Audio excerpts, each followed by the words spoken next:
Alright, so I am on a roll these couple of days. I'm just trying to put out as many videos as I can. I've been watching a lot of Netflix and Hulu.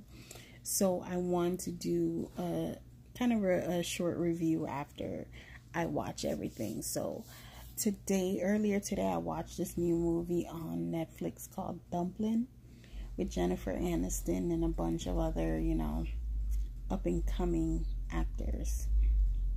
The main plot of the movie is Jennifer Aniston is she's a pageant person. She grew up in pageants. She won a lot of pageants. Her daughter is an overweight girl that isn't really, into pageants and whatnot. And she has this aunt that basically raised her, and they were like besties and whatnot. The aunt dies, and now the mom is back in trying to raise her and get, into her life and all of that stuff. So it turns out that she finds a letter that her aunt left. Well, it's not a letter. She found a sign-up sheet to a pageant that her aunt left, and that kind of gave her the what's the word? The motivation to join a beauty pageant. But here's what I found weird about that. Not weird, but here's what I didn't like about the whole pageant thing. She says, "Oh, it's a protest," but there wasn't much protest in her. There wasn't much protest in the movie.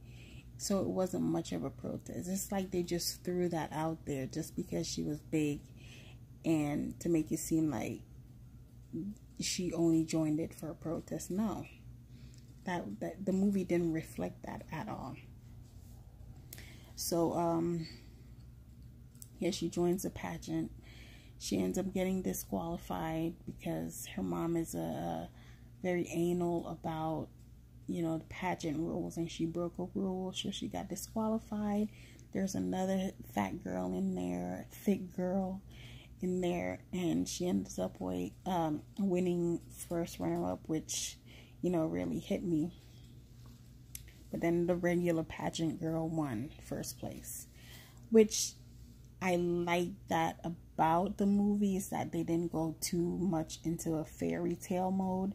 They kept it realistic, and they kept it to where obviously the big girl, the star of the movie, didn't win the pageant. The regular pageant girl who you expect to won. Here's another part of the movie that I didn't quite like, is that the girl wasn't really that attractive. It's not that I didn't like it, but they're trying to make it seem like, how do I say this? Well, let me say this. It wasn't realistic that the guy fell for her. It was just like that Sarah Burgess movie where the hot guy fell for the overweight girl, which in reality that doesn't happen. So that part I really didn't like about it, is because it was too much of a fairy tale in that aspect. What else? Okay, yeah, one thing that I thought that would happen in the movie that didn't happen was because her aunt was a big personality, hair big, makeup, everything, and she frequented a drag queen bar, and I was expecting her to turn out to be a drag queen herself, maybe an uncle, a guy that dresses up as a woman and lived his life as a woman, and that would explain why she went to the drag queen bars all the time. That part didn't really make sense to me. It was just kind of thrown in there. But yeah, in the ending was good. She got the guy. The other fat girl won first runner-up because she always wanted to be in a pageant. Overall, like, I didn't like it. I liked it, but I didn't like it. I liked it because it was, you know, there was humor in it and it was funny and it told a good story and, you know, you laughed.